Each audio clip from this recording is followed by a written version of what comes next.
नमस्कार मु राजू मो यूट्यूब चैनल राजू इनफॉरमेशन को मु स्वागत जनाऊँ। तो आज देखिए 10टी हेल्थ टिप्स। नंबर 1, सकाळ समय दही खाइले रक्त बढ़ी थाए।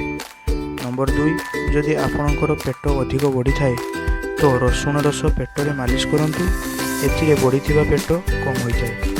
नंबर 3, सकाळे खाली पेटर तेल जातीय जिनिस खातु ना, यह खाइले शरीर में बहुत बीमारी होता है।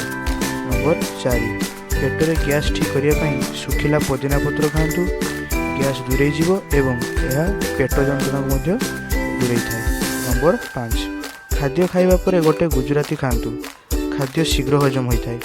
नंबर 6, जो मैंने अधिक आलू खाती सेमानकर ओजन शीघ्र बढ़ी थाए। एमिती नुआ नुआ वीडियो देखापी मो चैनल को निश्चय सब्सक्राइब करंतु।